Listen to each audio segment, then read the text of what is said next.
be wajuri la wala be conférence la cho ni fana bato doy ni fana ko be sali bi teme lansara bi teme fitri bi teme ka be min na ko fana bato ni ngoni ni fili baganti ya kumande ni ngoni ni yake manton lafli ni ngoni o yake sali yebebe kadaka ni yorotem ma islam ya kono ma mi masali lajo sali de kabbo katme islam ya bara bekan ni tawhid borala anga hakli tola awere ken ni koloshi kira yi wajuri ke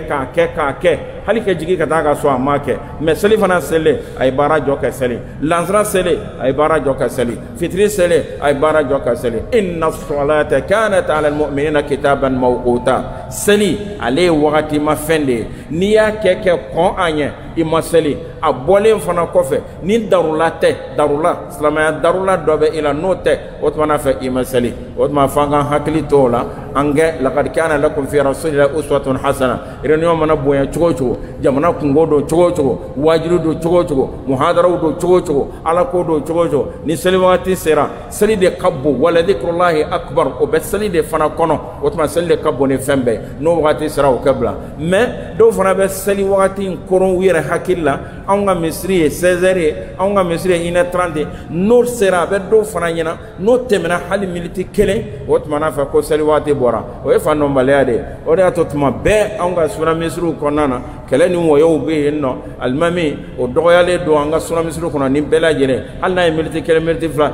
anta mo batola ayato anga sali no mo bato to yo al waqtu muwassa aw bena 1h30 min kaniye o ba kono ay ka ko fana yo fana ba kono kamini mirin 30 sali wati bi do mais jombe so ya mirin 30 ke be sali fana sali mais abe wati konana donc kata yan kaya ni ne be wati kono no bena min ka ona bashi tola mais o bena ni ka o temina o kambi doni bashi tani shila ni bela jelem bi ben an kanta ni shima mais ke sali wati to fa ka bo cho ambe batola ani fana e bato e be bato juman ka dugo ko en kola min ka bo ka teme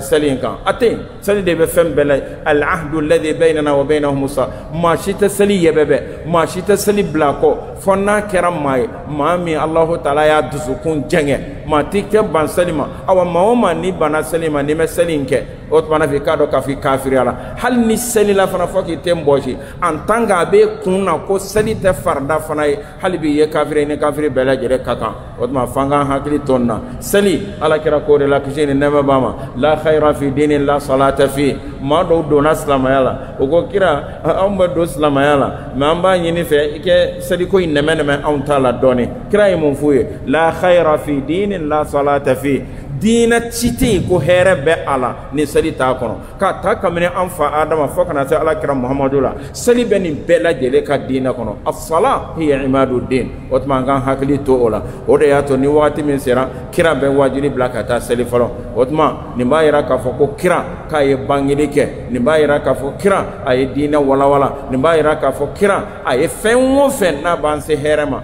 kira ya befo fenwo fen na banse to kira ya befo e re ka la jedron kata kamini fajiri salamu alaikum fo fitri kuma jama bo kono sade ate do da doka sabo be no bebe kita duruzi bebe kita du ni bega do duruzi bega o ko tleglem kuma ko no tito be kono ni ma hakli de kelengelonte do wore ata ko hadithi labana a'lamuna ahfazuna o kore moye an la minye doni kelae o ye min ka duruzi boya na keteme min ga ni ala kira ka kuma tanga hadithi ko rodini na هذا وأصلي وأسلم على جميع أنبياء الله ورسله كم بدهم لدنيا كافو أو كم بين ثلاثة وره دو كوين توكون ولا نفهم بي أبلا جرين يونغرنين لفرون كادا تاما دارولاكا أما إن الله تعالى في على كانغا باتو منه على كان لمنو جيدي آية على كبركة دوانغا كمولا الله ربي على كان تسكنتلي الله ربي أما إن الله فعلى كانغا دو منه bado anga do katuma be antu sukun sabati len ka do dinen kan o da to kiratu mode fo ya muqallibal qulubi thabbit qalbi ala dinik ni fitna buyana ma do be ke mu'min ya soma ibtasro kafiri do wulafe ni fitna buyana ma do be shini limaniyai ibasro otmana fe dugubi ja ka to kafiri ya kono hadi fitan nun to de ko fitna surtout amba akhiru zamani munasida otma anga do ke nyoy anga chesri ala kiraka tabuloina anga chesri dina koina angan chesri kurana koina angan chesri kiraka saboga kola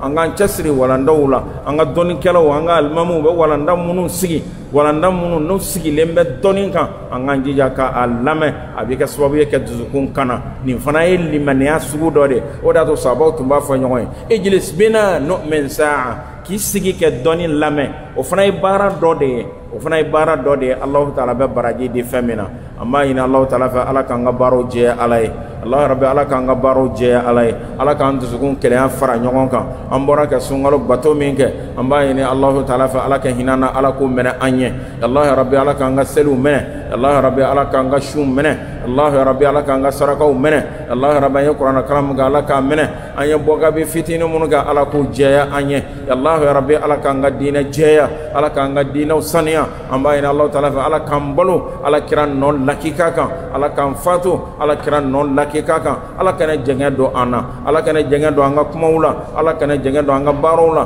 Ala kana jɛngɛ don an ka foyi la Alahu Rabbi Ala ka hinɛ na Ala min y'an da an b'a ɲini Ala fɛ k'an sabati Ala kira ka taabolo in kan fo n'a ka taa ɲɔgɔn ye a ka hawudu in na nin de ye kɔrɔfɔ ye min bɛ da aw tulo kan fo talata wɛrɛ darusu tɛ yen ka da taama kan wassalamu alaikum wa rahmatullahi wa barakatuh.